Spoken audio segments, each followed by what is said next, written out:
Supreme court అనేది వాళ్ళ చేతుల్లో ఉన్నది వాస్తవము. సుప్రీంకోర్టు చేసే తప్పులకి సుప్రీంకోర్టు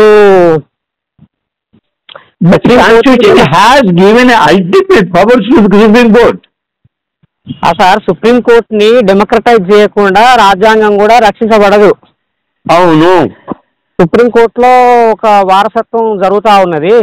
ఏంటంటే కొన్ని కులాలు కొన్ని కుటుంబాలు మాత్రమే రాజకీయం చేస్తున్నాయి, అంటే మా సుప్రీంకోర్టులు జడ్జిమెంట్లు ఇస్తున్నాయి. దానివల్ల చాలా నష్టం జరిగింది, అది వాస్తవం. కానీ అయినా కూడా కాన్స్టిట్యూషన్ ని వాళ్ళు ఏ మేరకైనా అప్హోల్డ్ చేయగలిగారు వాళ్ళు. ఇప్పటివరకు వచ్చిన జడ్జిమెంట్లో కొన్ని తప్ప మ్యాక్సిమం అన్ని జడ్జిమెంట్లు అకార్డింగ్ టు ద కాన్స్టిట్యూషన్ జరిగినాయి. అయితే మొన్న అంతేందుకు సుప్రీంకోర్టు జడ్జిల నియామకంలో ఒక కమిషన్ వేసి దాని ద్వారా మేము జడ్జిలను నియమిస్తామన్న ప్రతిపాదనని సుప్రీంకోర్టు తిరస్కరించింది.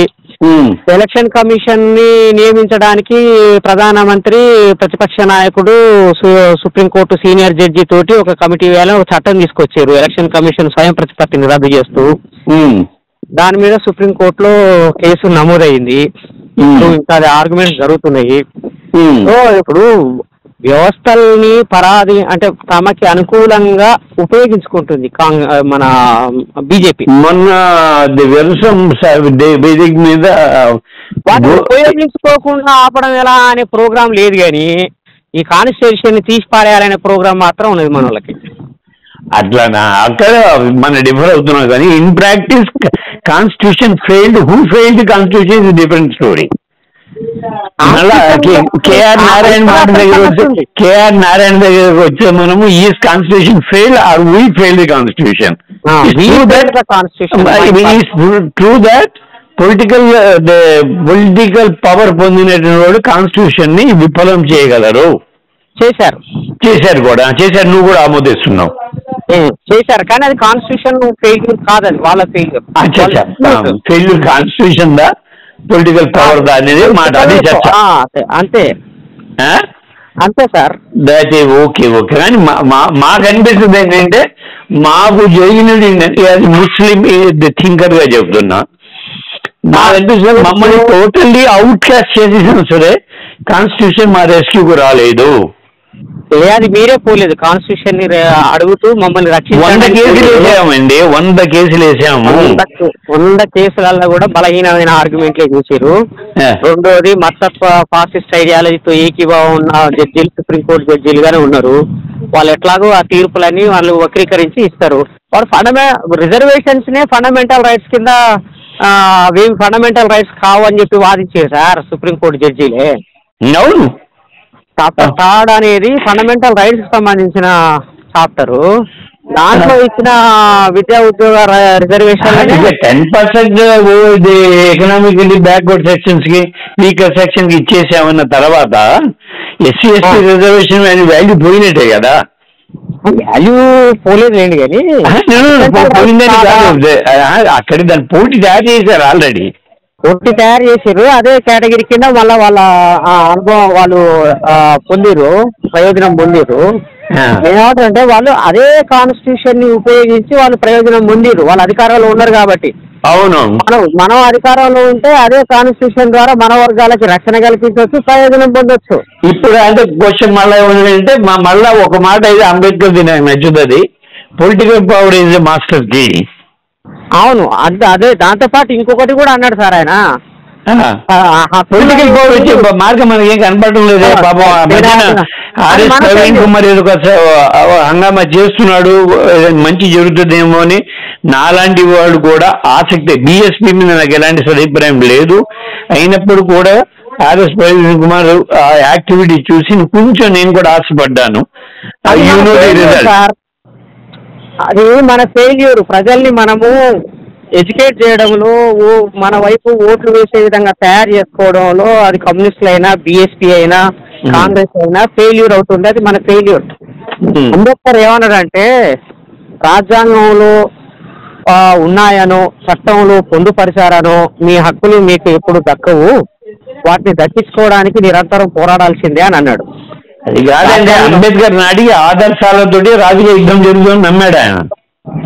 ఆదర్శాలతో ఎలా జరుగుతుంది రాజకీయ యుద్ధము? ఒక ఆదర్శాలతోటి రాజకీయ యుద్ధం జరుగుతుంది అనుకున్నాడు అంబేద్కర్. అవును sir. The fight between the ideologies లో మన ఐడియాలజీ స్ట్రాంగ్ కాబట్టి మనం గెలుస్తాము అని చెప్పి నమ్మాడు ఆయన. కానీ ఐడియాలజికల్ స్ట్రగుల్ ఎందుకు జరుగుతుంది? ఎన్నికల్లో డబ్బుతో పోటీ జరుగుతుంది. అట్లా అనుకోలేదు సార్ ఆయన చాలా స్పష్టంగా. ఆయన అనుకోలేదండి, ఇప్పుడు జరుగుతుంది అది అంటున్నాను. అంబేద్కర్ అనలేదు అనేది I'm not finding fault with Ambedkar. ఆ రోజు ఆయన నమ్మాడు ఐడియాలజికల్ స్ట్రగుల్ లో రాజకీయ ప్రభుత్వం. ఇప్పటికీ కూడా నేను అదే నమ్ముతున్నా సార్. ప్రభుత్వం ఏర్పాటు జరుగుతుంది రాజకీయ ఏంటిది అది ఆదర్శాల లేదా విధానాల ప్రాతిపదిక మీద ప్రభుత్వం ఏర్పడుతుందని నమ్మాడు ఆయన. బీజేపీ చేస్తున్నది భావజాల పోరాటమే, దాంట్లో అది సక్సెస్ అవుతుంది. బీజేపీ భావజాల పోరాటాన్ని మనము రాజకీయంతో ఎదుర్కోవాలనుకుంటున్నాం. అక్కడే తిరుమావలోని సార్ నాకు బాగా నచ్చాడు.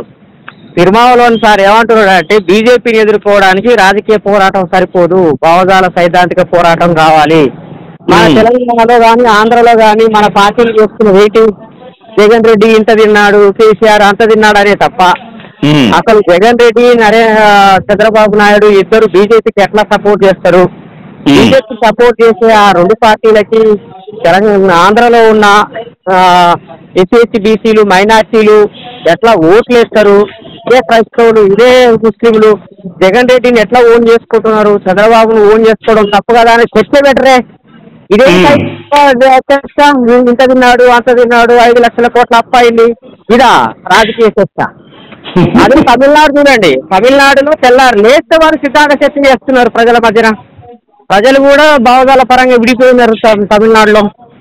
మొన్న 5 లక్షల మందితో ఆర్ఎస్ఎస్ బీజేపీకి వ్యతిరేకంగా మా పార్టీ ఆధ్వర్యంలో పెద్ద బహిరంగ సభ జరిగింది.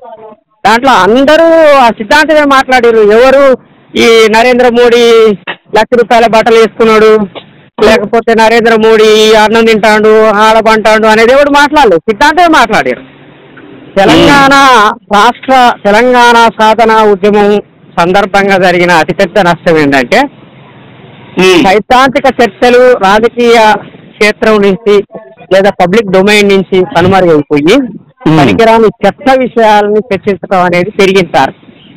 ఎప్పుడన్నా మనం సైద్ధాంతిక విషయాలు భావజాల విషయాలు మాట్లాడితే ఆవలింత తీసే పరిస్థితికి తీసుకొచ్చారు జనాల్ని.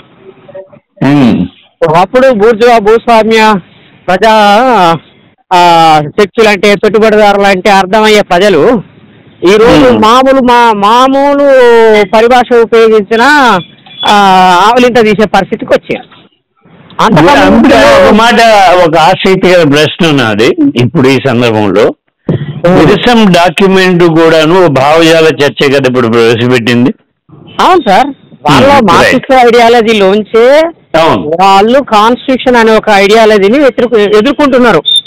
అది వాళ్ళు సైద్ధాంతిక రంగంలో చేస్తున్న పోరాటం.